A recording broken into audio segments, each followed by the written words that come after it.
بسم اللہ الرحمن الرحیم۔ خواتین و حضرات، ہم حج سے متعلق قرآن مجید کے قانون کا مطالعہ کر رہے ہیں۔ اس میں وہ چیزیں زیر بحث تھیں جو عربوں نے بدعات کے طور پر حج و عمرہ میں داخل کر دی تھی۔ قرآن مجید نے ان میں سے ایک ایک کو لے کر ان کی اصلاح کی اور یہ بتایا کہ اللہ تعالیٰ اور اللہ کے پیغمبروں کی طرف سے مقرر کردہ مناسک میں یہ بدعتیں نہیں رہنی چاہیے۔ اس میں بعض غلط فہمیاں بھی ہیں جن کو دور کیا، بعض تاریخی حقائق کو مسخ کر کے پیدا ہونے والی چیزیں ہیں جن کے بارے میں متنبہ کیا، اور بعض جس طرح کہ میں نے عرض کیا مذہبی احساسات و جذبات سے پیدا ہونے والی بدعتیں ہیں جن کی اصلاح فرما دی۔ اس میں بہت سی چیزیں زیر بحث آ چکی ہیں۔ اب اس کے بعد جس چیز کو لیا ہے وہ یہ ہے کہ مینا کے ایام بھی زیادہ تر قصیدہ خوانی، داستان گوئی اور مفاخرت کی مجلسوں میں گزرتے تھے۔ جب حج سے فارغ ہو جاتے ہیں تو مینا میں 2 یا 3 دن کے لیے قیام پذیر ہوتے ہیں۔ اس میں کوئی خاص کام نہیں کرنا ہوتا، کیونکہ حج میں جیسے کہ ہم اس سے پہلے دیکھ چکے ہیں جہاد کی تمثیل ہے، تو اس وجہ سے نمازیں بھی قصر پڑی جاتی ہیں۔ عرفات میں اور مزدلفہ میں تو قصر کے ساتھ نمازیں جمع کر لی جاتی ہیں،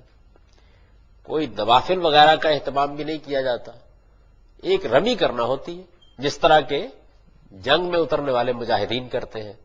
اس کے بعد لوگ بالعموم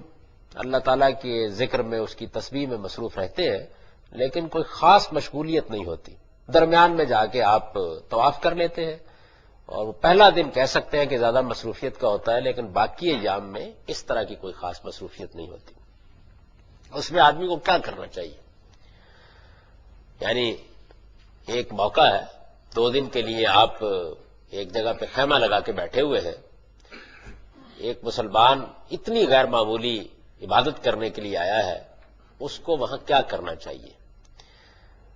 نبی صلی اللہ علیہ وسلم سے پہلے قریش کے ہاں اور جو قبائل حج کرنے کے لیے آتے تھے ان کے ہاں یہ کچھ روایت سی بن گئی تھی کہ پھر اس میں لوگ بیٹھ جاتے اور شعر و ادب کی مجلسیں گرم ہو جاتی، قصیدے پڑھتے، مختلف داستان گو داستانیں سناتے۔ اسی میں عربوں کا ایک خاص طریقہ تھا کہ قبائلی مفاخرت، اس کو منافرت بھی کہتے ہیں، اس کی مجلسیں منعقد ہو جاتی۔ یعنی ایک قبیلے کے لوگ کھڑے ہوئے، انہوں نے اپنے قبیلے کے خصائص اوصاف اور اس کی تاریخ اور اس کے کارنامے بیان کرنا شروع کر دیے۔ دوسرے لوگ کھڑے ہوئے، انہوں نے اپنے قبیلے کے بیان کرنا شروع کر دیے۔ اور ظاہر ہے کہ قبائلی زندگی میں اس طرح کی داستانیں ہی در حقیقت لوگوں کے لیے فخر و مباحات کا اصل سرمایہ ہوتی ہیں۔ تو یہ اپنے آبا کی داستانیں، اپنے بڑوں کی داستانیں، اپنے قبیلوں کے ہیرو اور ان کی داستانیں، یہ وہاں زیادہ تر موضوع بن جاتی، یا شعر و شاعری ہوتی، ادبی مجالس ہوتی، اور اس میں لوگ اپنے قصیدے پڑھتے۔ اور عربوں کی شاعری کا جن لوگوں نے مطالعہ کیا ہے انہیں اندازہ ہے کہ اس میں بھی کیا مضامین ہوتے ہوں گے۔ اچھا، پھر یہی نہیں، بعض لوگ حج جیسی عظیم عبادت کو بھی اپنے دنیوی مفادات کے حوالے سے دیکھتے تھے، اور اس موقع پر بھی اگر اللہ سے کچھ مانگتے تو اسی دنیا کے لیے مانگتے تھے۔ یہ ظاہر ہے کہ دعا و مناجات کا موقع بھی ہوتا ہے۔ آدمی خیال کرتا ہے کہ میں اللہ تعالیٰ کے شاعر قرار دیے گئے ایک مقام پر موجود ہوں، میں حج کی عظیم عبادت سے گزر رہا ہوں۔ یعنی عبادات میں جو غیر معمولی اہمیت اس کو حاصل ہے، اس کے شعور کے ساتھ ہی آدمی بیٹھا ہوا ہوتا ہے۔ تو اس موقع پر اب بھی لوگوں کے اندر یہ چیز ہوتی ہے، اور اس زمانے میں بھی یقیناً ہوتی ہوگی کہ بھئی اب کوئی دعا کرنی ہے تو کر لیں، اللہ قبول فرمائے گا۔ قبولیت دعا کا ایک خصوصی احساس وہاں ہوتا ہے آدمی کو۔ تو یہ لوگ وہاں بھی کیا مانگتے؟ یعنی یہ نہیں ہے کہ پروردگار اس دنیا کی زندگی کو اچھے طریقے سے گزارنے کی توفیق دے، اور جس امتحان میں تو نے ڈالا ہے اس امتحان سے سرخرو ہو کر جائیں۔ اور ظاہر ہے کہ دنیا میں انسان بہت سی چیزوں کا محتاج ہے، وہ بھی مانگتا ہے، لیکن ایک اچھے صاحب ایمان کے طور پر آخرت کو بالکل فراموش کر کے، جیسے کہ اس کو کرنا چاہیے کہ آخرت کو کوئی فراموش نہ کرے، یہ دنیا ہی کو مانگنے لگ جاتے۔ تو یا تو مفاخرت ہو رہی ہے، یا داستان گوئی ہو رہی ہے، یا قصیدے پڑھے جا رہے ہیں، اور یا اگر کوئی دعا و مناجات ہو رہی ہے تو اس کا حال بھی یہ ہے کہ دنیاوی مفادات ہیں جو اصل میں زیر بحث ہے۔ قرآن نے اس پر تنبیہ کی اور فرمایا کہ اس طرح کے لوگوں کا آخرت میں کوئی حصہ نہ ہوگا۔ یعنی جو لوگ یہ کام کرتے ہیں ان کو معلوم ہونا چاہیے کہ یہ حج ان کے لیے ایک بس مشق ہے جو انہوں نے کر لی ہے، وہ آخرت میں اللہ سے کسی اجر کی توقع نہ رکھے۔ ارشاد فرمایا ہے کہ فَإِذَا قَضَيْتُم مَّنَاسِكَكُمْ فاذْكُرُوا اللَّهَ كَذِكْرِكُمْ آبَاءَكُمْ أَوْ أَشَدَّ ذِكْرًا فَمِنَ النَّاسِ مَن يَقُولُ رَبَّنَا آتِنَا فِي الدُّنْيَا وَمَا لَهُ فِي الْآخِرَةِ مِنْ خَلَاقٍ وَمِنْهُم مَّن يَقُولُ رَبَّنَا آتِنَا فِي الدُّنْيَا حَسَنَةً وَفِي الْآخِرَةِ حَسَنَةً وَقِنَا عَذَابَ النَّارِ أُولَٰئِكَ لَهُمْ نَصِيبٌ مِّمَّا كَسَبُوا وَاللَّهُ سَرِيعُ الْحِسَابِ۔ اس کے بعد جب حج کے مناسک پورے کر لو تو جس طرح پہلے اپنے باپ دادا کو یاد کرتے رہے ہو اسی طرح اب اللہ کو یاد کرو۔ یعنی پہلے تو منا کے یہ ایام باپ دادا کی داستانیں سنانے میں گزر جاتے تھے، ان کے قصیدے پڑھنے میں گزر جاتے تھے، تو ارشاد فرمایا کہ جس طریقے سے جوش و خروش کے ساتھ پہلے اپنے آبا کی مفاخرت کی داستانیں بیان کرتے تھے اور ان کے قصیدے پڑھتے تھے، اب جب اللہ نے ایمان کی دولت سے نوازا ہے تو یہ سمجھ لو کہ یہ موقع اس طرح کے کاموں کا نہیں ہے، یہ اللہ کی یاد میں گزرنا چاہیے۔ یعنی اللہ تعالیٰ کا ذکر کرو، اس کی تسبیح کرو، اس کی تحلیل کرو، اور اگر کوئی مجلس بھی منعقد کرنی ہے تو ذکر الہی کی مجلس منعقد کرو، اس لیے کہ تم اللہ کے لیے آئے ہو، اس کی صدا پر، اس کی آواز پر لبیک لبیک کہتے ہوئے آئے ہو، اور آ کر کیا ذکر چھیڑ بیٹھے ہو۔ تو اس کی اصلاح فرمائی اور پھر ان لوگوں کا ذکر کیا، فرمایا یہ اللہ سے مانگنے کا موقع ہے، مگر لوگوں میں ایسے بھی ہیں کہ وہ اس موقع پر بھی یہی کہتے ہیں کہ پروردگار ہمیں دنیا میں دے دے، بس جو دینا ہے یہی دے دے، اور اس کا نتیجہ یہ نکلتا ہے کہ پھر آخرت میں ان کا کوئی حصہ نہیں رہتا۔ اور ایسے بھی ہیں کہ جن کی دعا یہ ہوتی ہے کہ پروردگار ہمیں دنیا میں بھی بھلائی عطا فرما اور آخرت میں بھی، اور ہمیں آگ کے عذاب سے بچا لے۔ فرمایا یہی ہے جو اپنی کمائی کا حصہ پالیں گے، اولئک لہم نصیب مما کسبوا واللہ سریع الحساب، یہی ہے جو اپنی کمائی کا حصہ پالیں گے اور اللہ کو حساب چکاتے کبھی دیر نہیں لگتی۔ تو اس سے ساتھ ہی یہ بھی بتا دیا کہ جو لوگ اس سے پہلے مشرکین عرب میں سے، قریش میں سے، یا وہاں کے حنیفی مسلمانوں میں سے حج اور عمرے کے لیے آتے رہے ہیں، ان میں ایسا نہیں کہ سارے کے سارے اللہ خیرے تھے، بلکہ بہت سے ایسے بھی تھے کہ جو اللہ ہی کو یاد کرتے تھے، اللہ ہی سے دعائیں کرتے تھے، اور جن کی دعائیں بھی یہ ہوتی تھی کہ پروردگار دنیا میں بھی حسنات عطا فرما، آخرت میں بھی حسنات عطا فرما۔ اس سے مسلمان کا جو خصوصی ذوق ہونا چاہیے دنیا اور آخرت کے بارے میں اس کو بھی واضح کر دیا۔ یعنی یہ بتا دیا کہ یہ نہیں ہے کہ مسلمان دنیا سے بے نیاز ہوتا ہے، ظاہر ہے کہ یہ ایک امتحان کی جگہ ہے، اس میں ہم فقیر ہیں، محتاج ہیں اللہ تعالیٰ کے، اس میں بہت کچھ ہمیں مانگنا ہوتا ہے اللہ تعالیٰ سے، تو ہم وہ بھی مانگتے ہیں، اس میں کوئی شک نہیں ہے، وہ بھی مانگتے ہیں، لیکن اس کے ساتھ اس سے آگے بڑھ کر مزید یہ کہ اپنے پروردگار کے حضور میں یہ دعا بھی کرتے ہیں کہ مالک ہمیں آخرت کی کامیابی اور آخرت کا شرف عطا۔ تو آخرت کو سامنے رکھ کر دنیا کے لیے مانگنا، آخرت کو اصل قرار دے کر دنیا کے لیے مانگنا، یہ کوئی ایسی چیز نہیں ہے کہ جس کو اللہ تعالیٰ نے ممنوع قرار دیا ہے۔ تو اس میں دونوں کا تقابل کر کے یہ بتا دیا کہ جن لوگوں کے لیے اصل دنیا بن جاتی ہے وہ تو اللہ کے کچھ نہیں پا سکیں گے۔ یعنی اللہ تعالیٰ نے یہ فیصلہ کر رکھا ہوا ہے کہ دنیا ہی کو اپنی طلب اور اپنی جدوجہد کا مرکز بنا لینے والوں کے لیے تو اس کے پاس کچھ نہیں ہے، لیکن جو دنیا اور آخرت دونوں میں حسنات چاہتے ہیں، اور اس میں لفظ بھی بہت اچھا استعمال کیا ہے کہ حسنات چاہتے ہیں، یعنی وہ لوگ کہ جو اللہ تعالیٰ سے اچھائی مانگتے ہیں۔ دنیا کے اندر انسان بہت کچھ مانگتا ہے، لیکن چیزیں وہی مانگنی چاہیے کہ جو اگر ملے تو آخرت کھوٹی کرنے کا باعث نہ بن جائے، یعنی وہ دنیا میں اللہ کی نعمت بن کر ملے اور انسان ان نعمتوں کی شکر گزاری کا حق ادا کر کے ان سے بھی اپنے لیے آخرت کی حسنات حاصل کر لے۔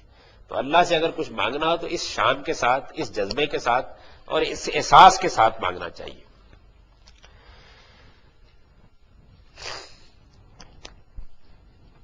اب اس کے بعد ایک اور چیز کو لیا ہے، حج کے سلسلے میں ایک بدعت یہ بھی ایجاد کر لی گئی تھی کہ حج سے واپسی پر اور احرام کی حالت میں لوگ اپنے گھروں میں ان کے دروازوں سے نہیں بلکہ پیچھے سے داخل ہوتے تھے۔ یعنی ایک یہ بدعت بھی تھی کہ لوگ کیا کرتے تھے کہ وہ حج کے لیے جاتے تو اب احرام باندھ لیا ہے یا حج کر کے واپس آ رہے ہیں تو پھر اپنے گھر کے دروازے سے داخل نہیں ہوں گے، پچھواڑے سے دیوار پھاند کر اندر آ جائیں گے۔ اس عجیب و غریب حرکت کا محرک غالباً یہ وہم تھا کہ جن دروازوں سے گناہوں کا بوجھ لادے ہوئے نکلے ہیں، پاک ہو جانے کے بعد بھی انہی سے گھروں میں داخل ہونا اب خلاف تقویٰ ہے۔ یعنی اس طرح کا خیال پیدا ہو گیا ہوا تھا کہ اب احرام باندھ لیا ہے تو اس کا مطلب یہ ہے کہ اب ان دروازوں سے ہم نکل گئے ہیں، اور اب جب کہ اللہ تعالیٰ کے حضور میں جا رہے ہیں اور پاک ہو گئے ہیں تو یہ موضوع نہیں رہا کہ اس میں کوئی ضرورت پڑ گئی ہے تو اب اسی دروازے سے دوبارہ گھر میں داخل ہو۔ اللہ تعالیٰ نے اس وہم کو مکمل طور پر ختم کر دیا اور فرمایا کہ یہ ایک بالکل احمقانہ حرکت ہے۔ قرآن نے اس احمقانہ حرکت سے روکا اور فرمایا کہ یہ ہرگز کوئی نیکی کا کام نہیں ہے، اس لیے اب اس کا اعادہ نہیں ہونا چاہیے۔ اس میں سورہ بقرہ میں ارشاد ہے وَلَيْسَ الْبِرُّ بِأَن تَأْتُوا الْبُيُوتَ مِن ظُهُورِهَا وَلَكِنَّ الْبِرَّ مَنِ اتَّقَىٰ وَآتُوا الْبُيُوتَ مِنْ أَبْوَابِهَا وَاتَّقُوا اللَّهَ لَعَلَّكُمْ تُفْلِحُونَ۔ یہ ہرگز کوئی نیکی نہیں ہے کہ احرام کی حالت میں اور حج سے واپسی پر تم گھروں کے پیچھے سے داخل ہوتے ہو، بلکہ نیکی تو اصل میں اس کی ہے جو تقوی اختیار کرے، اور گھروں میں ان کے دروازوں ہی سے آؤ اور اللہ سے ڈرتے رہو تاکہ تمہیں فلاح نصیب ہو جائے۔ تو گویا اس کی بھی اصلاح کر دی۔ ایک اور چیز یہ تھی کہ زمانہ جاہلیت میں حج نے عبادت سے زیادہ ایک نیم مذہبی میلے کی صورت اختیار کر لی تھی۔ چنانچہ لوگ اس کے لیے ہر طرح کا اہتمام کرتے، لیکن اس بات کو بہت کم اہمیت دیتے تھے کہ اس سفر میں اصل زاد راہ تقوی کا زاد راہ ہے، اور وہ حج کے لیے نکلے ہیں تو اب انہیں کوئی شہوت یا نافرمانی یا لڑائی جھگڑے کی بات نہیں کرنی چاہیے۔ یہ اس عظیم عبادت کی روح کے منافی ہے۔ اللہ تعالیٰ نے اس طرف توجہ دلائی اور فرمایا کہ اس سفر کے لیے آدمی کو سب سے زیادہ اسی تقوی کے زاد راہ کا اہتمام کرنا چاہیے۔ یہ بھی ایک بڑی بیماری ہے۔ عام طور پر لوگ جب عبادات کے لیے جاتے ہیں تو اس عبادت کا ایک ظاہری ڈھانچہ ہوتا ہے، مناسک ادا کرنے ہیں، یہاں بیٹھنا ہے، یہاں سے اٹھنا ہے، اس میں تو چھوٹی چھوٹی جزیات کا بڑا خیال کیا جا رہا ہوگا۔ نماز میں بھی آپ نے دیکھا ہوگا کہ بعض لوگوں کو اس کا بڑا اہتمام ہوتا ہے کہ پاؤں کا انگوٹھا کس جگہ رکھا ہے،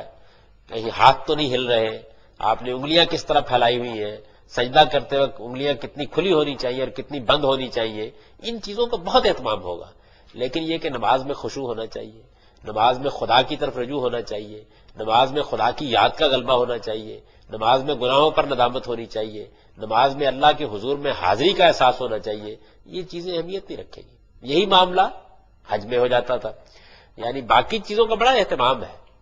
اور اس کے لیے بڑی تیاریاں کی جا رہی ہیں، اور چونکہ ایک نیم مذہبی سب میلہ بن گیا ہوا تھا ان کے ہاں، تو اس میلے کے لیے بھی ظاہر ہے کہ زیادہ سفر بھی لیتے تھے اور سامان لے کر بھی نکلتے تھے اور بہت کچھ سفروں کے توشہ دان بھی تیار ہوتے تھے،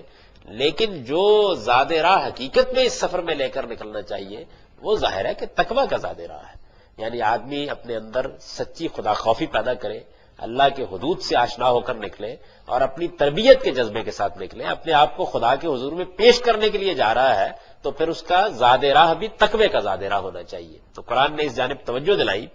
اور یہ بتایا کہ اگر اس عبادت کے لیے نکلے ہو تو اس میں تو حقیقت میں یہ سامان سفر ہے جو آدمی کو نکلنا چاہیے۔ ارشاد فرمایا ہے کہ الحج حشر معلومات فمن فرض فیہن الحج فلا رفث ولا فسوق ولا جدال فی الحج وما تفعلوا من خیر یعلمہ اللہ وتزودوا فإن خیر الزاد التقوی واتقون یا اولی الالباب۔ حج کے متعین مہینے ہیں، قرآن کا ارشاد ہے حج کے متعین مہینے ہیں، سو ان میں جو شخص بھی احرام باندھ کر حج کا ارادہ کر لے اسے پھر حج کے اس زمانے میں نہ کوئی شہوت کی بات کرنی ہے، نہ خدا کی نافرمانی کی، اور نہ لڑائی جھگڑے کی کوئی بات اس سے سرزد ہونی چاہیے۔ یعنی حج کا اصل زاد راہ یہ ہے کہ آدمی اپنے آپ کو شہوانی جذبات سے پاک کر کے نکلے، آدمی خدا کی نافرمانی اور منکرات سے اجتناب کا دائیا لے کر نکلے، اور راستے میں ظاہر ہے کہ انسان ہے اور سفر کے دوران میں بہت سے معاملات مسائل پیش آتے ہیں، لیکن یہ سمجھ لیں کہ میں اللہ کی راہ میں نکلا ہوں تو کسی لڑائی جھگڑے کا کوئی ارتکاب نہ کرے۔ حج کے سفر میں قدم قدم پر آدمی کو ایسی مشکلات کا سامنا کرنا پڑ جاتا ہے۔ اب تو خیر بہت سہولتیں ہو گئی ہیں، لیکن قدیم زمانے میں اندازہ کیا جا سکتا ہے کہ آدمی کن مراحل سے گزرتا ہوگا، سفر کے ساتھیوں سے کیا مسائل پیش آتے ہوں گے، وہاں لوگوں سے کیا مسائل پیش آ جاتے ہوں گے۔ اب بھی کوئی کمی نہیں ہوتی اس میں پھر آدمی یہ محسوس کر کے کہ میں اللہ کے گھر کے لیے نکلا ہوں، اللہ کی عبادت کے لیے نکلا ہوں، مجھے اصلاً اس چیز کو پیش نظر رکھنا ہے کہ میں تو تقوی حاصل کرنے آیا ہوں۔ ان چیزوں کے معاملے میں اپنے نفس کو لگام دے، اور ضبط نفس جو در حقیقت انسانیت کا سب سے بڑا شرف ہے اس کو اپنے لیے ہدف اور نصب العین کی حیثیت سے اختیار کرے۔ تو اس کو بیان کیا کہ یہ حج کے متعین مہینے ہیں، سو ان میں جو شخص بھی احرام باندھ کر حج کا ارادہ کر لے، پھر اسے حج کے اس زمانے میں نہ کوئی شہوت کی بات کرنی ہے، نہ خدا کی نافرمانی کی، اور نہ لڑائی جھگڑے کی کوئی بات اس سے سرزد ہونی چاہیے۔ اور یاد رہے کہ جو نیکی بھی تم کرو گے اللہ اسے جانتا ہے، اور حج کے اس سفر میں تقوی کا زاد راہ لے کر نکلو، اس لیے کہ بہترین زاد راہ یہی تقوی کا زاد راہ ہے۔ یعنی اس سفر میں نکلنا ہے تو جو سفر کا سامان تمہارے پاس ہونا چاہیے، ظاہر ہے کہ انسان اپنے جبلی تقاضوں کے تحت جو لوٹا بستر لینا ہے وہ تو لے گا ہی، وہ بتانے کی ضرورت نہیں ہے، لیکن جو سفر کا سامان حقیقت میں مطلوب ہے اس سفر میں، وہ تقوی کا زاد راہ ہے۔ اور ارشاد فرمایا کہ حج کے اس سفر میں تقوی کا زاد راہ لے کر نکلو، اس لیے کہ بہترین زاد راہ یہی تقوی کا زاد راہ ہے، اور عقل والو مجھ سے ڈرتے رہو۔ اللہ تعالیٰ نے فرمایا کہ اگر تمہیں کچھ عقل اللہ تعالیٰ نے عطا فرمائی ہے تو اس کا حاصل یہ ہونا چاہیے کہ اللہ سے ڈرو، اللہ سے ڈرتے ہوئے اس سفر میں نکلو، اللہ سے ڈرتے ہوئے اس سفر سے واپس آؤ۔ اس سے آگے کی ایک چیز مزید جس کو قرآن نے موضوع بنایا ہے، حج کے بارے میں اسی غفلت کا نتیجہ تھا کہ لوگ مزدلفہ پہنچتے تو وہاں تسبیح و تحلیل اور ذکر و عبادت کے بجائے بیع و شراء، تجارت اور اس طرح کے دوسرے کاموں کی طرف متوجہ ہو جاتے تھے۔ یعنی حج کے لیے نکلے ہیں، اب ظاہر ہے کہ مزدلفہ میں بھی آپ کو رات گزارنی ہوتی ہے، تو انسان کی فطرت میں یہ چیز شامل ہے کہ وہاں کچھ لوگ سامان بیچنے والے جو ہیں وہ بھی اپنی دکان کھول کے بیٹھ جاتے تھے، رات گزارنی اور تو کچھ کرنا نہیں ہے، تو وہ اپنی دکانداری وہاں شروع کر دیتے تھے۔ قرآن نے بتایا کہ اس میں تو کوئی مذائقہ نہیں کہ حج کے ساتھ آدمی بیع و شراء کی نوعیت کا کوئی کام کر لے، یعنی قرآن نے اس کو نہیں روکا کہ ایک آدمی حج کے سفر کے لیے نکلا ہے اور وہ سمجھتا ہے کہ میں کچھ سامان تجارت بھی ساتھ لے جا سکتا ہوں اور کچھ اپنے لیے نفع بھی کما سکتا ہوں، تو یہ کوئی ممنوع بات نہیں ہے، لیکن حج کے مقامات ان چیزوں کی جگہ نہیں ہے۔ یعنی جب آپ ان 5 دنوں کے لیے حج کر رہے ہیں، آپ عرفات میں جا رہے ہیں، آپ مزدلفہ میں قیام کر رہے ہیں، آپ مینا میں بیٹھے ہوئے ہیں، تو یہ جگہ تجارت کرنے کی جگہ نہیں ہے۔ اس کے آگے پیچھے کوئی آدمی اس طرح کا کوئی کام کرتا ہے تو کرے، یہ 5 دن جو آپ نے بسر کرنے ہیں یہ تو اللہ کے ذکر، اللہ کی عبادت اور حج ہی کے مناسک کو ادا کرنے میں گزرنے چاہیے۔ تو اس کی بھی اصلاح کی کہ ایک چیز اگرچہ جائز ہے لیکن اپنے حدود سے آگے بڑھ رہی ہے، یعنی اگر وہ حج کے ایام شروع ہونے سے پہلے، حج سے فارغ ہونے کے بعد آدمی وہاں مقیم ہے، ایک آدمی حج سے پہلے چلا گیا، 10-15 دن اس نے کوئی تجارت کر لی، کوئی مال لے گیا تھا بیچ دیا، کوئی اس طرح کا اور دنیوی کام ہے اس نے کر لیا، حج سے فارغ ہو گئے ہیں، سفر کے لیے ابھی موقع نہیں آیا، وہاں قیام پذیر ہے، کوئی اس طرح کا تجارت کا کام کر لیا ہے، تو قرآن نے کہا کہ اس میں کوئی حرج کی بات نہیں ہے، لیکن یہ کام کہاں ہونے چاہیے؟ مزدلفہ میں، عرفات میں، مینا میں، یہ اس کی جگہ نہیں ہے۔ ارشاد ہوا کہ اس میں تو کوئی مذائقہ نہیں کہ حج کے ساتھ آدمی بیع و شراء کی نوعیت کا کوئی کام کر لے، لیکن حج کے مقامات ان چیزوں کی جگہ نہیں ہے۔ علم و معرفت کی یہ جلوہ گاہیں تو صرف اللہ کی یاد کے لیے خاص رہنی چاہیے۔ قرآن کے الفاظ یہ ہیں، لیس علیکم جناح ان تبتغوا فضلا من ربکم فاذا افضتم من عرفات فاذکروا اللہ عند المشعر الحرام واذکروه کما ہداکم وان کنتم من قبلہ لمن الضالین۔ اس میں تو کوئی حرج نہیں کہ حج کے اس سفر میں تم اپنے پروردگار کا فضل تلاش کرو، لیکن یاد رہے کہ مزدلفہ کوئی کھیل تماشے اور تجارت کی جگہ نہیں ہے۔ اس لیے جب عرفات سے چلو تو مشعر الحرام کے پاس اللہ کو یاد کرو، اور اسی طرح یاد کرو جس طرح اس نے تمہیں ہدایت فرمائی ہے، اور اس سے پہلے تو بلا شبہ تم لوگ گمراہوں میں سے تھے۔ اب اس گمراہی کو بھی بیان کر دیا کہ اس طرح کی عبادات میں بھی تم لوگوں نے دنیاوی کھیل تماشے تجارت کی چیزوں کو داخل کر لیا ہوا تھا۔ تو دنیا اور آخرت دونوں کے تقاضوں کا ایک امتزاج تو بے شک انسان کی شخصیت کا اصل حسن ہے، لیکن ہر چیز کا ایک موقع اور ہر چیز کا ایک مقام ہے۔ وہ اپنے موقع اور مقام پر ہو تو اچھی لگتی ہے، اور اپنے موقع اور مقام سے ہٹ جائے تو پھر وہ صحیح جگہ پر قائم نہیں رہتی۔ اس کے بعد قریش کی ایک اور بدعت کو لیا۔ قریش نے اپنے لیے یہ امتیاز قائم کر لیا تھا کہ مزدلفہ سے آگے نہیں جاتے تھے۔ ان کا کہنا تھا کہ وہ بیت اللہ کے پروہت اور مجاور ہیں، لہذا ان کے لیے حدود حرم سے باہر نکلنا مناسب نہیں ہے۔ اب یہ دیکھیے کہ یہ بھی ایک مشیخت ہے کہ جی ہم تو چونکہ بیت اللہ کے پروہت ہیں، مجاور ہیں، متولی ہیں، اللہ نے اس گھر کا ہم کو نگہبان بنایا ہے، بجائے اس کے کہ یہ خیال کرتے ہیں کہ ہم اس گھر کے خدام ہیں، اپنے لیے گویا انہوں نے یہ امتیاز قائم کر لیا کہ ہم حرم کے حدود سے باہر نہیں نکلیں گے. تو عرفات حدود حرم سے باہر ہے، مزدلفہ سے حدود حرم شروع ہوتے ہیں، تو یہ لوگ وہی پڑاؤ کرتے اور عام لوگوں سے کہتے کہ آپ عرفات سے ہو کے آ جائیں، ہم یہی ٹھہریں گے. اللہ تعالیٰ نے یہ توجیہ قبول نہیں کی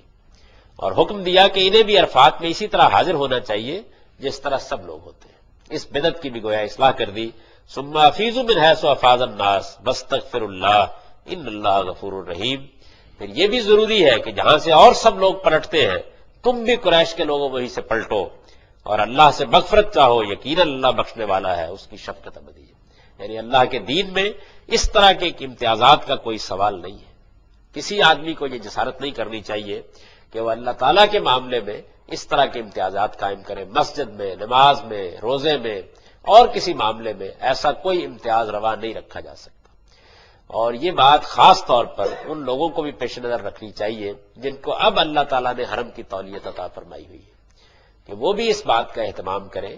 کہ حرم کی تولیت کی ذمہ داریوں کو پورا کرتے ہوئے وہ تمام لوگوں کے ساتھ انصاف کا رویہ اختیار کریں. میں یہ محسوس کرتا ہوں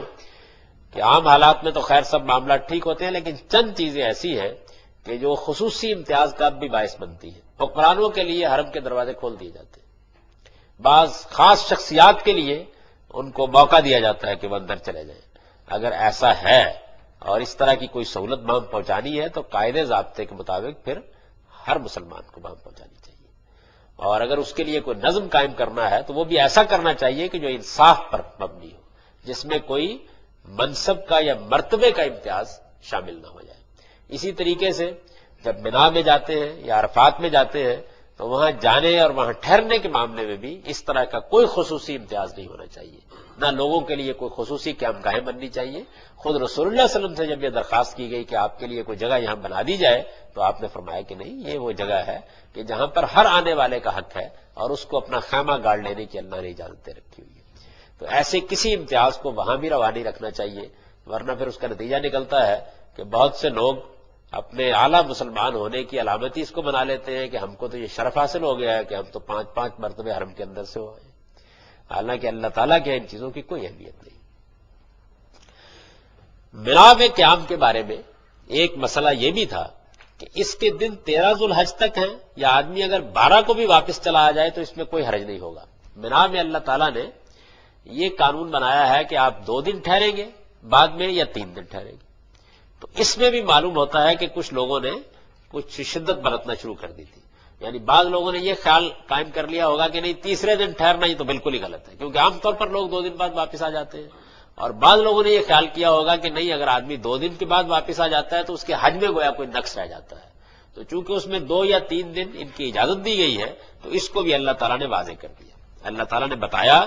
کہ دونوں ہی صورتوں میں کوئی گناہ نہیں ہے، اس لیے کہ اصل اہمیت اس کی نہیں کہ لوگ کتنے دن ٹھہرے، بلکہ اس کی ہے کہ جتنے دن بھی ٹھہرے خدا کی یاد میں اور اس سے ڈرتے ہوئے ٹھہرے. وَاذْكُرُوا اللَّهَ فِي أَيَّامٍ مَّعْدُودَاتٍ فَمَن تَعَجَّلَ فِي يَوْمَيْنِ فَلَا إِثْمَ عَلَيْهِ وَمَن تَأَخَّرَ فَلَا إِثْمَ عَلَيْهِ لِمَنِ اتَّقَىٰ وَاتَّقُوا اللَّهَ وَاعْلَمُوا أَنَّكُمْ إِلَيْهِ تُحْشَرُونَ. اور منا کے چند متعین دنوں میں اللہ کو یاد کرو، پھر جس نے جلدی کی اور 2 ہی دنوں میں چل کھڑا ہوا اس پر بھی کوئی گناہ نہیں،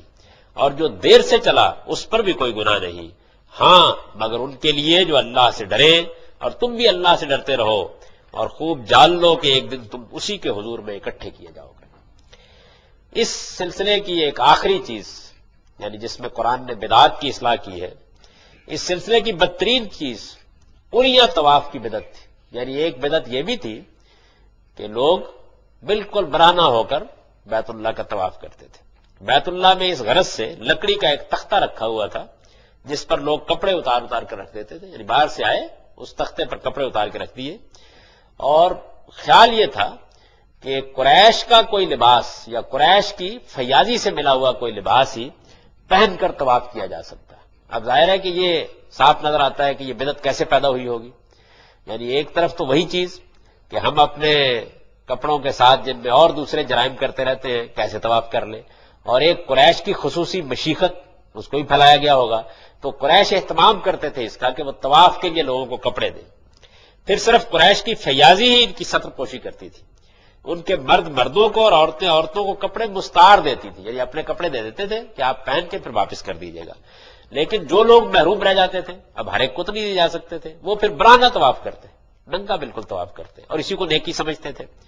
قرآن نے اسے ممنوع قرار دیا اور فرمایا کہ عبادت کی ہر جگہ پر آدمی کو ستر چھپا کر اور پورا لباس پہن کر جانا چاہیے۔ یا بنی آدم خذوا زینتکم عند کل مسجد، آدم کے بیٹو ہر مسجد کی حاضری کے وقت اپنے لباس سے آراستہ رہو۔ تو یہ گویا 12-13 چیزیں ہیں کہ جن میں قرآن مجید نے ان بدعات کی اصلاح کی ہے جو حج میں شامل کر لی گئی تھی۔ اس سے اس حقیقت کے طرف بھی توجہ رہنی چاہیے کہ حج اور عمرہ اسلام نے یا رسول اللہ صلی اللہ علیہ وسلم نے آ کر شروع نہیں کیا، یہ تو اللہ کی وہ عبادت ہے جو انبیاء علیہ السلام کے زمانے سے جاری تھی۔ سیدنا ابراہیم کے زمانے سے لوگ حج کر رہے تھے، انہی مناسک کے ساتھ کر رہے تھے۔ اللہ کے دین میں یہ عبادت اسی اہمیت کے ساتھ موجود تھی، لوگ اس کو جانتے اور اس کو سمجھتے تھے۔ البتہ چند بدعات تھی جن کا قرآن مجید نے ازالہ کیا اور ان کی اصلاح کر دی۔ تو جو آدمی حج کو اپنے مناسک سمیت قرآن میں جا کر ڈھونڈنا چاہے گا غلطی کرے گا، اس لیے کہ قرآن مجید حج تو ہو رہا ہے، اس کو بیان نہیں کر رہا۔ قرآن دین کی آخری کتاب ہے، وہ یہ بیان کر رہا ہے کہ حج میں خرابی کہاں ہو گئی ہے، بدعت کہاں پیدا ہو گئی ہے، اس کی اصلاح کر رہا ہے۔ اس طرح جو آدمی سمجھے گا وہ قرآن کا صحیح مدعا سمجھے گا۔ اس پر گویا یہ باب مکمل ہو جاتا ہے۔ اس کے بعد ہم دیکھیں گے کہ حج و عمرہ کا مقصد کیا ہے اور پھر اس کے بعد باقی اب آپ کا مطالعہ کریں گے۔ وآخر دعوانا الحمدللہ رب العالمین۔ کیونکہ تقوی ایک غیر منتقل چیز ہے تو کیا کوئی شخص کسی کی طرف سے حج بدل کر سکتا ہے؟ اس کا بڑا اچھا جواب رسول اللہ صلی اللہ علیہ وسلم نے دیا ہے۔ جب پوچھا گیا کہ بچے کے بارے میں، ایک خاتون تھی نا کہ میں اس کو حج کرا دوں، آپ نے کہا ضرور کراؤ لیکن اجر تیرے لیے۔ تو اس وجہ سے جب آپ یہ سب کام کرتے ہیں تو اس کا اجر آپ کے لیے۔ البتہ کسی شخص نے کسی معذوری کی بنیاد کے اوپر، یعنی اس نے حج کرنے کا ارادہ کر رکھا تھا، بہت خواہش تھی، پیسے بھی جمع کر رکھے تھے، اب نہیں جا سکتا، معذوری مجبوری ہو گئی، تو اس نے کسی کو کہا کہ جاؤ بھائی تمہیں میں حج کرا دیتا ہوں۔ تو امید یہ ہے کہ اس کو تو خیر اس کی نیت کا اجر ملے گا ہی، یہ صاحب جو کریں گے ان کو بھی اس کا اجر ملے گا۔ تو یہ ہے اس کی حقیقت۔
بسم اللہ الرحمن الرحیم۔ خواتین و حضرات، ہم حج سے متعلق قرآن مجید کے قانون کا مطالعہ کر رہے ہیں۔ اس میں وہ چیزیں زیر بحث تھیں جو عربوں نے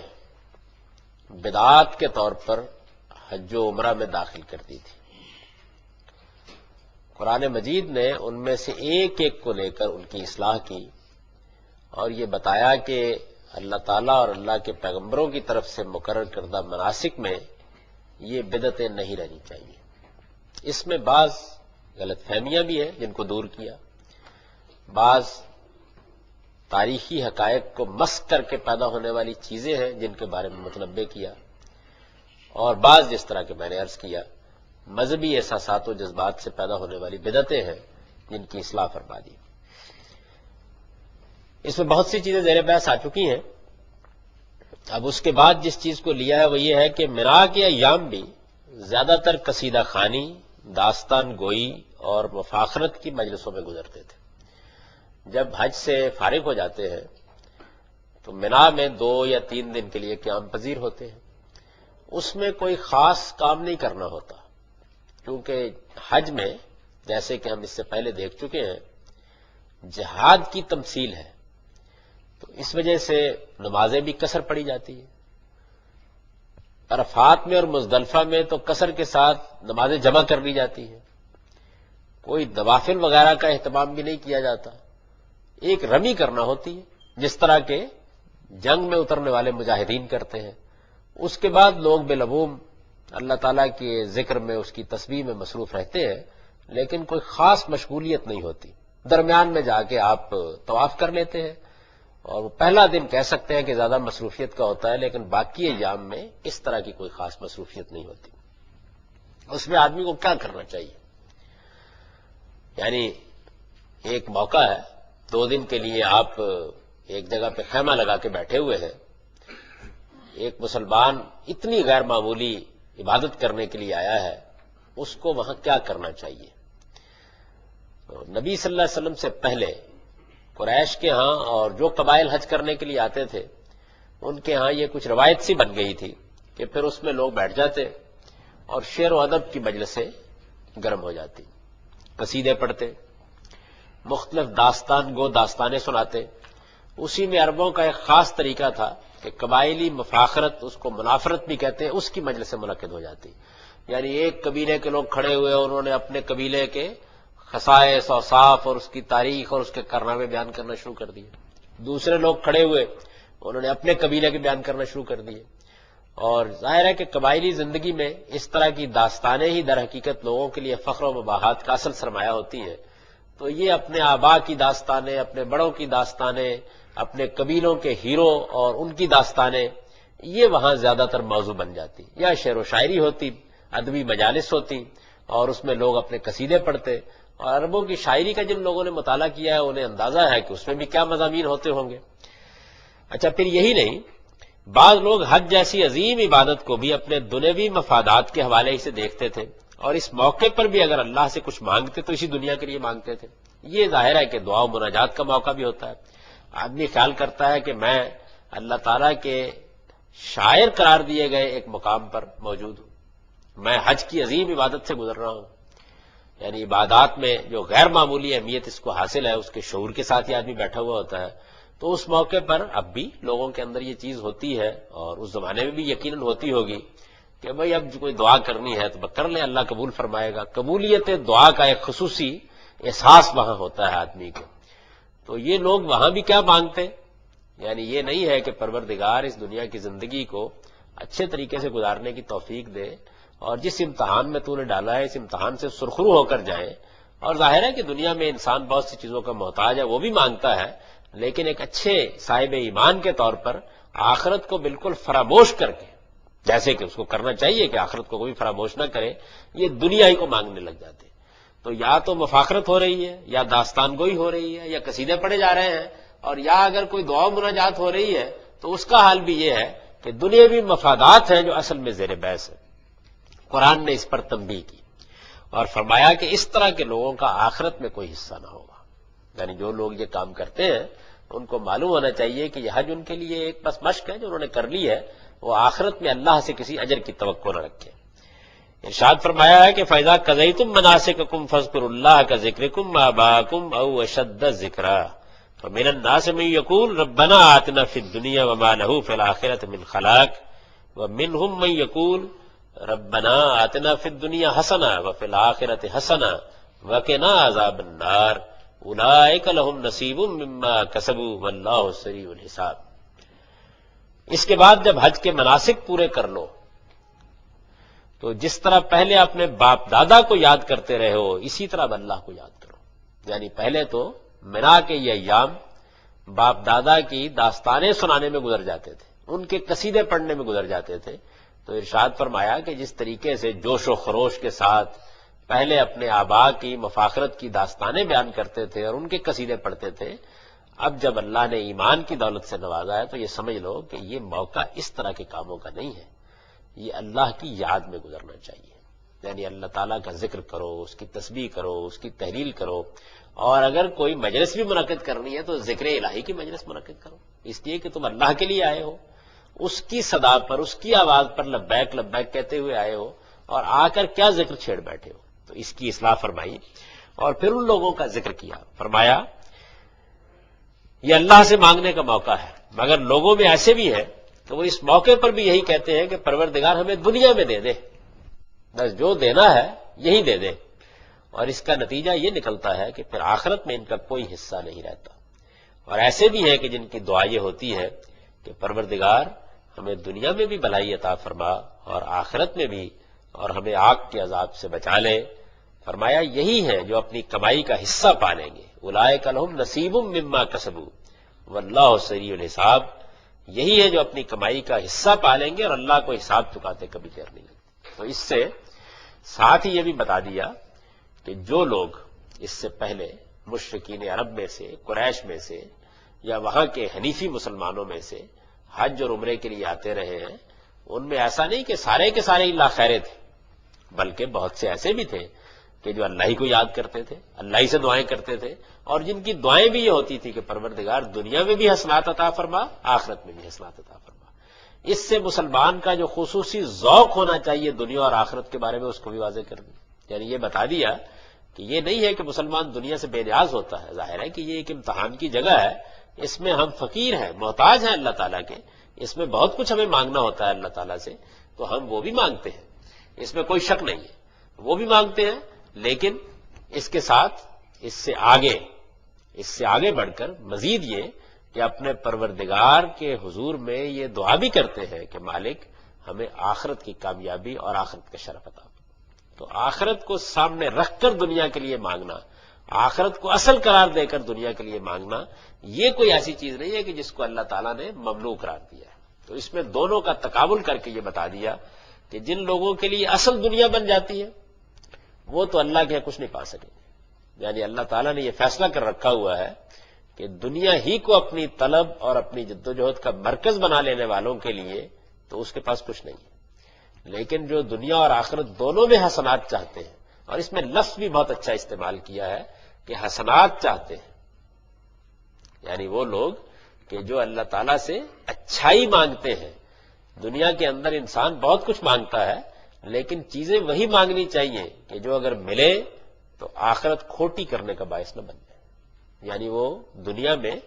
اللہ کی نعمت بن کر ملے اور انسان ان نعمتوں کی شکر گزاری کا حق ادا کر کے ان سے بھی اپنے لیے آخرت کی حسنات حاصل کر لے۔ تو اللہ سے اگر کچھ مانگنا ہو تو اس شان کے ساتھ، اس جذبے کے ساتھ اور اس احساس کے ساتھ مانگنا چاہیے۔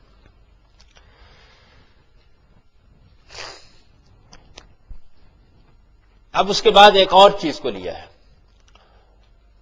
حج کے سلسلے میں ایک بدعت یہ بھی ایجاد کر لی گئی تھی کہ حج سے واپسی پر اور احرام کی حالت میں لوگ اپنے گھروں میں ان کے دروازوں سے نہیں بلکہ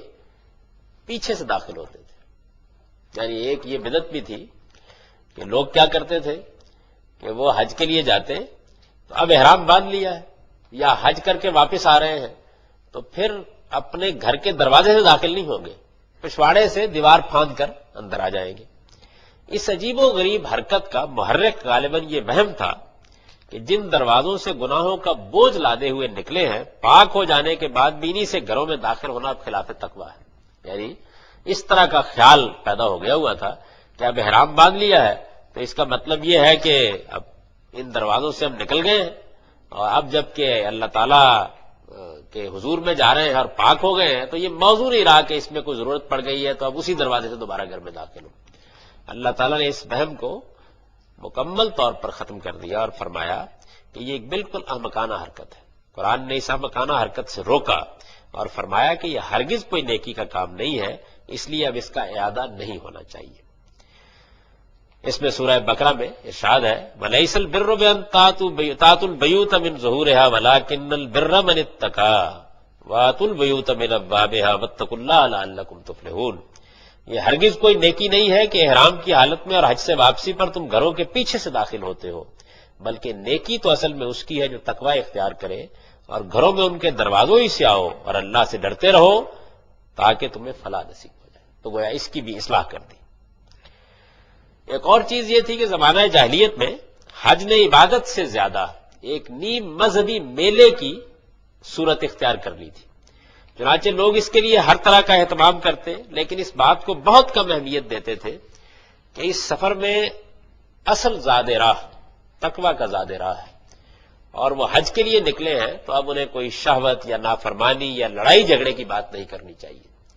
یہ اس عظیم عبادت کی روح کے منافی ہے۔ اللہ تعالیٰ نے اس طرف توجہ دلائی اور فرمایا کہ اس سفر کے لیے آدمی کو سب سے زیادہ اسی تقویٰ کے زاد راہ کا اہتمام کرنا چاہیے۔ یہ بھی ایک بڑی بیماری ہے۔ عام طور پر لوگ جب عبادات کے لیے جاتے ہیں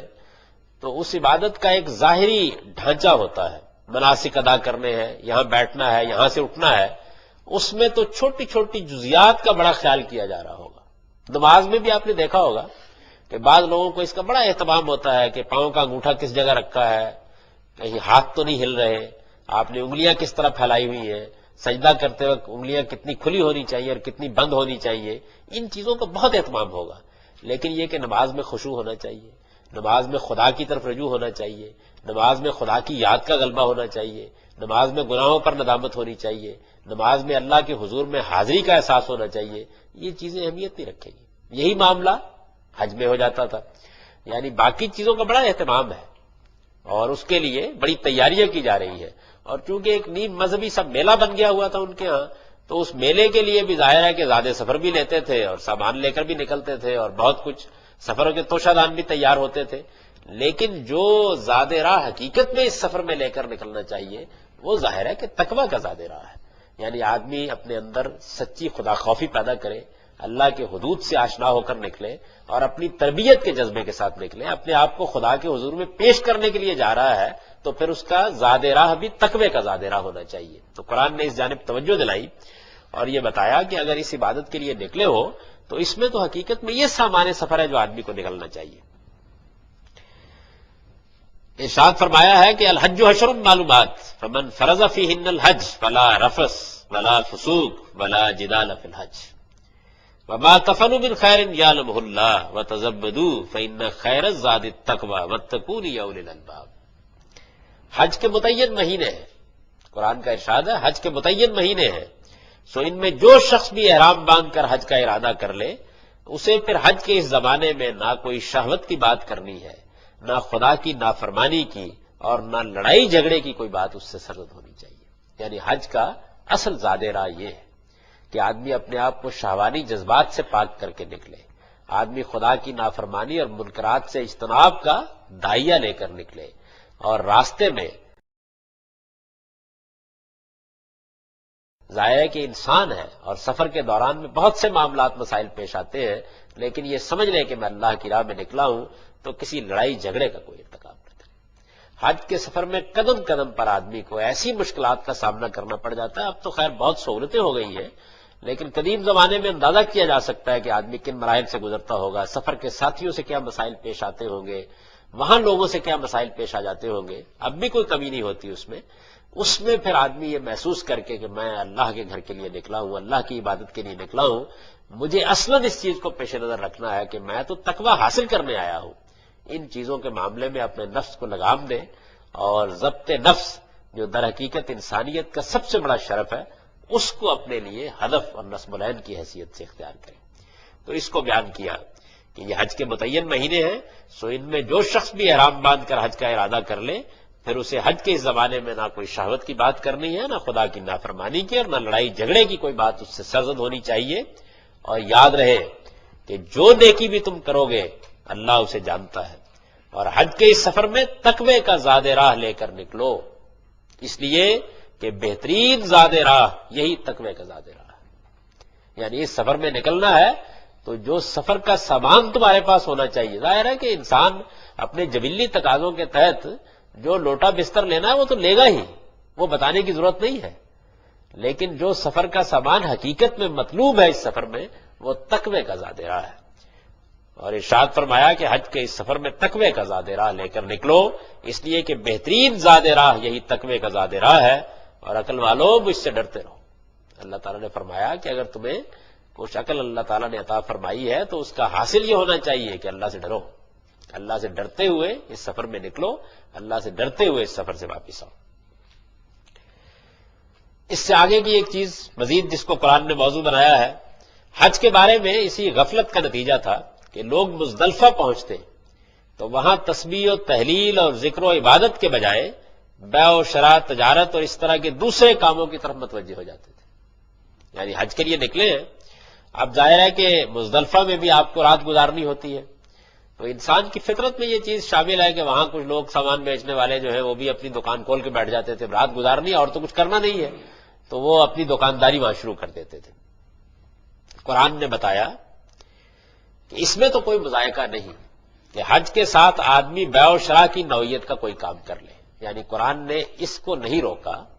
کہ ایک آدمی حج کے سفر کے لیے نکلا ہے اور وہ سمجھتا ہے کہ میں کچھ سامان تجارت بھی ساتھ لے جا سکتا ہوں اور کچھ اپنے لیے نفع بھی کما سکتا ہوں، تو یہ کوئی ممنوع بات نہیں ہے۔ لیکن حج کے مقامات ان چیزوں کی جگہ نہیں ہے، یعنی جب آپ ان 5 دنوں کے لیے حج کر رہے ہیں، آپ عرفات میں جا رہے ہیں، آپ مزدلفہ میں قیام کر رہے ہیں، آپ منا میں بیٹھے ہوئے ہیں، تو یہ جگہ تجارت کرنے کی جگہ نہیں ہے۔ اس کے آگے پیچھے کوئی آدمی اس طرح کا کوئی کام کرتا ہے تو کرے، یہ 5 دن جو آپ نے بسر کرنے ہیں یہ تو اللہ کے ذکر، اللہ کی عبادت اور حج ہی کے مناسک کو ادا کرنے میں گزرنے چاہیے۔ تو اس کی بھی اصلاح کی کہ ایک چیز اگرچہ جائز ہے لیکن اپنے حدود سے آگے بڑھ رہی ہے، یعنی اگر وہ حج کے ایام شروع ہونے سے پہلے،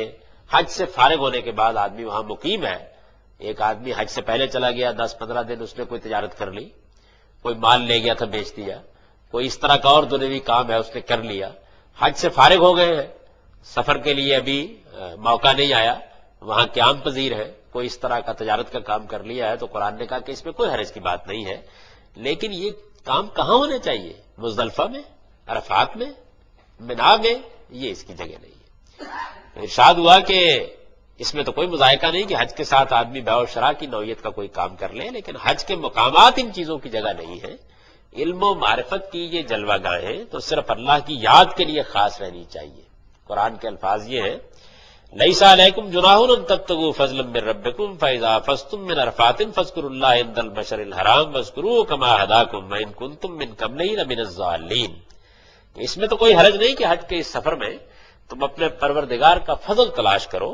لیکن یاد رہے کہ مزدلفہ کوئی کھیل تماشے اور تجارت کی جگہ نہیں ہے۔ اس لیے جب عرفات سے چلو تو مشعر الحرام کے پاس اللہ کو یاد کرو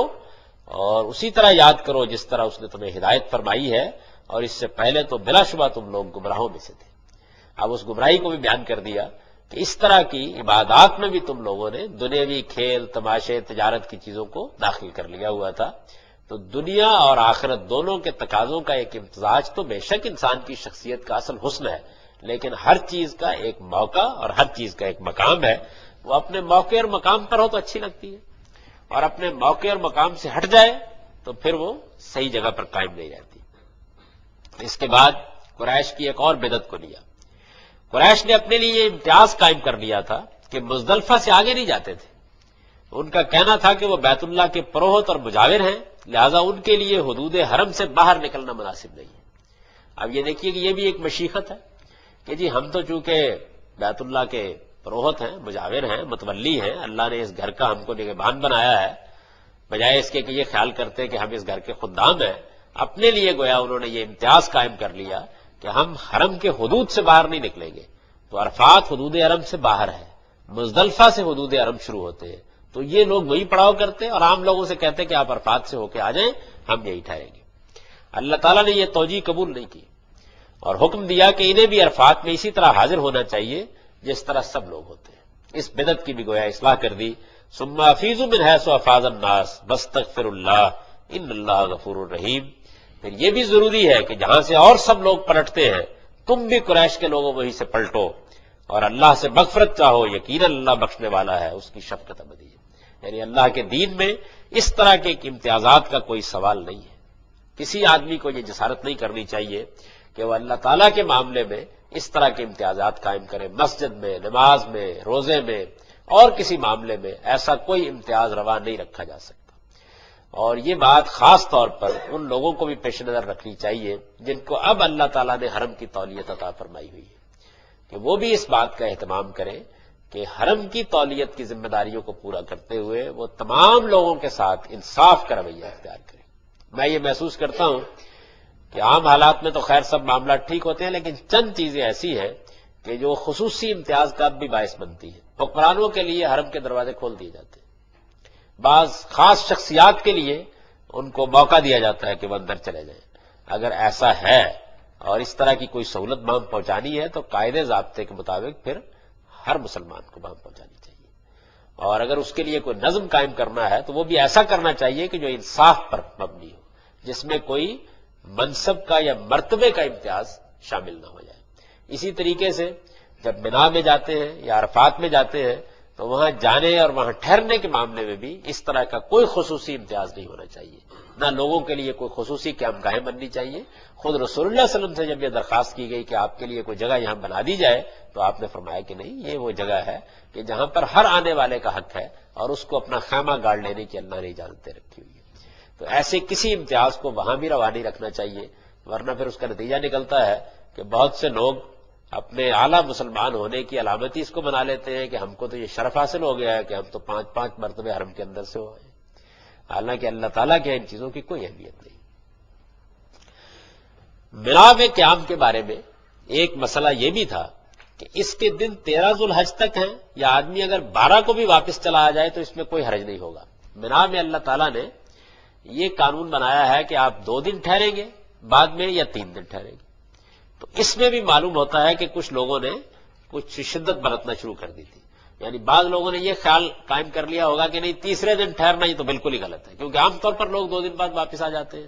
اور بعض لوگوں نے یہ خیال کیا ہوگا کہ نہیں اگر آدمی 2 دن کے بعد واپس آ جاتا ہے تو اس کے حج میں گویا کوئی نقص رہ جاتا ہے، تو چونکہ اس میں 2 یا 3 دن ان کی اجازت دی گئی ہے تو اس کو بھی اللہ تعالیٰ نے واضح کر دیا۔ اللہ تعالیٰ نے بتایا کہ دونوں ہی صورتوں میں کوئی گناہ نہیں ہے، اس لیے کہ اصل اہمیت اس کی نہیں کہ لوگ کتنے دن ٹھہرے، بلکہ اس کی ہے کہ جتنے دن بھی ٹھہرے خدا کی یاد میں اور اس سے ڈرتے ہوئے ٹھہرے۔ وَاذْكُرُوا اللَّهَ فِي أَيَّامٍ مَّعْدُودَاتٍ فَمَن تَعَجَّلَ فِي يَوْمَيْنِ فَلَا إِثْمَ عَلَيْهِ وَمَن تَأَخَّرَ فَلَا إِثْمَ عَلَيْهِ لِمَنِ اتَّقَىٰ وَاتَّقُوا اللَّهَ وَاعْلَمُوا أَنَّكُمْ إِلَيْهِ تُحْشَرُونَ۔ اور منا کے چند متعین دنوں میں اللہ کو یاد کرو، پھر جس نے جلدی کی اور 2 ہی دنوں میں چل کھڑا ہوا اس پر بھی کوئی گناہ نہیں، اور جو دیر سے چلا اس پر بھی کوئی گناہ نہیں، ہاں مگر ان کے لیے جو اللہ سے ڈرے، اور تم بھی اللہ سے ڈرتے رہو اور خوب جان لو کہ ایک دن تم اسی کے حضور میں اکٹھے کیے جاؤ گے۔ اس سلسلے کی ایک آخری چیز، یعنی جس میں قرآن نے بدعات کی اصلاح کی ہے، اس سلسلے کی بدترین چیز اریاں طواف کی بدعت تھی۔ یعنی ایک بدعت یہ بھی تھی کہ لوگ بالکل برہنہ ہو کر بیت اللہ کا طواف کرتے تھے۔ بیت اللہ میں اس غرض سے لکڑی کا ایک تختہ رکھا ہوا تھا جس پر لوگ کپڑے اتار اتار کر رکھ دیتے تھے، یعنی باہر سے آئے اس تختے پر کپڑے اتار کے رکھ دیے، اور خیال یہ تھا کہ قریش کا کوئی لباس یا قریش کی فیاضی سے ملا ہوا کوئی لباس ہی